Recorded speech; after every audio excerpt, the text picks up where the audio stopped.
आओ सीखो की इस वीडियो क्लास में आपका स्वागत है। दोस्तों, पिछले वीडियोस में आपने ऐसे शब्दों के बारे में जाना जो किसी का नाम बताते हैं। इन्हें हम कहते हैं नाउन्स। यानी आपने नाउन्स, उनके प्रकार, वचन आदि के बारे में जाना।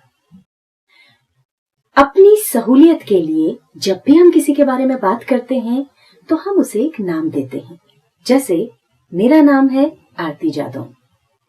अब अगर मैं कहूं आरती जादौन की मम्मी ने कहा कि आरती जादौन का काम कर ले।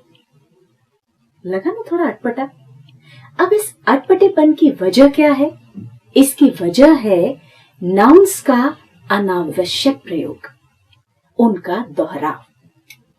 अब ये जो अटपटा सा लगने वाला वाक्य है, ये किस तरह से सही हो सकता है, आइए देखते हैं। अब यहाँ पर वो वाक्य लिखा हुआ है। अब इसमें जो आरती जादौन है वो मैं खुद हूं और हमें अपना खुद का नाम लेने की जरूरत नहीं होती।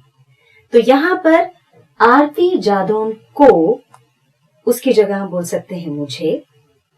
आरती जादौन की मम्मी ने, यानी मेरी मम्मी ने, और इसके बाद आ जाएगा कहा। आरती जादौन यानी मैं आरती जादौन का काम कर लूं, यानी मेरा काम कर लूं।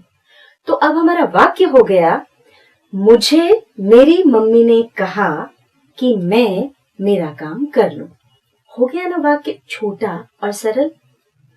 अब यहां पर हमने आरती जादौन को हटाकर उसकी जगह मुझे, मेरी और मैं, मेरा आदि शब्दों का हमने प्रयोग किया है और इन्हीं शब्दों को प्रोनाउंस कहते हैं। तो हम ये कह सकते हैं दूसरे शब्दों में कि नाउन्स की जगह या सभी नामों की जगह जो शब्द आते हैं वो सर्वनाम या प्रोनाउंस कहलाते हैं। जिस तरह से नाउन्स के प्रकार, वचन आदि होते हैं, उसी तरह से प्रोनाउंस के भी प्रकार होते हैं। आइए सबसे पहले हम देखते हैं सबसे ज्यादा प्रयोग में आने वाले प्रोनाउंस, जो हैं पर्सनल प्रोनाउंस। ये वो प्रोनाउंस होते हैं जो व्यक्ति बात कर रहा है उसके लिए, या फिर जिससे बात कर रहा है उसके लिए, या फिर जिसके बारे में बात कर रहा है उसके लिए प्रयुक्त होते हैं। और इसी आधार पर हम इन्हें प्रथम पुरुष, द्वितीय पुरुष और तृतीय पुरुष, यानी फर्स्ट पर्सन, सेकंड पर्सन और थर्ड पर्सन कहते हैं। इन्हें हम एक टेबल की मदद से समझ सकते हैं। सबसे पहले हम देखते हैं फर्स्ट पर्सन। फर्स्ट पर्सन यानी जो बोलता है, बोलने वाला व्यक्ति। हमारे साथ कोई और हो या ना हो, पर हम खुद अपने साथ हमेशा होते हैं, यानी मैं तो हमेशा रहता ही है। तो मैं हुआ फर्स्ट पर्सन और इसके लिए अंग्रेजी में हम यूज करते हैं आई। पर मैं एक वचन है और ये केवल एक व्यक्ति के लिए यूज किया जा सकता है। अब मान लीजिए मैं कहूं मैं अंग्रेजी बोल सकती हूँ, मेरे साथ कोई और व्यक्ति है वो भी कहे मैं अंग्रेजी बोल सकता हूँ, एक और व्यक्ति है वो भी कहे मैं भी अंग्रेजी बोल सकता हूँ। अगर हम तीनों एक साथ बोलेंगे तो फिर तीन मैं हो गए, तीनों मिलकर हम कहेंगे हम अंग्रेजी बोल सकते हैं। तो मैं हुआ फर्स्ट पर्सन एक वचन यानी सिंगुलर, और हम हुआ फर्स्ट पर्सन प्लूरल यानी बहुवचन।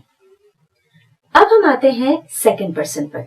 सेकंड पर्सन यानी सामने वाला व्यक्ति जिससे हम बात करते हैं। हिंदी में इसके लिए आप, तुम, तू, इन तीन शब्दों का प्रयोग होता है, पर अंग्रेजी में एक ही शब्द है यू। एक व्यक्ति से बात करें तो भी यू, और एक से ज्यादा व्यक्तियों से बात करें तो भी यू, यानी सिंगुलर भी यू और प्लूरल भी यू। जो बोलता है फर्स्ट पर्सन, जिससे बोलता है सेकंड पर्सन, और अब आता है थर्ड पर्सन। जिसके बारे में हम बोलते हैं वो हुआ थर्ड पर्सन। मान लीजिए मैं बात कर रही हूं, मैं फर्स्ट पर्सन हूं, आपसे बात कर रही हूं, आप सेकंड पर्सन हैं, और मान लीजिए मैं राम के बारे में बात कर रही हूं, तो राम हुआ थर्ड पर्सन, पर राम नाउन है।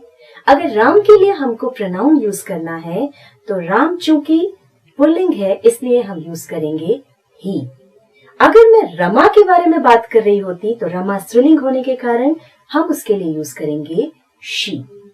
और अगर हम किसी जानवर की बात कर रहे हैं या निर्जीव वस्तु की, स्थान की बात कर रहे हैं और वो एक है तो उसके लिए हम यूज करेंगे इट।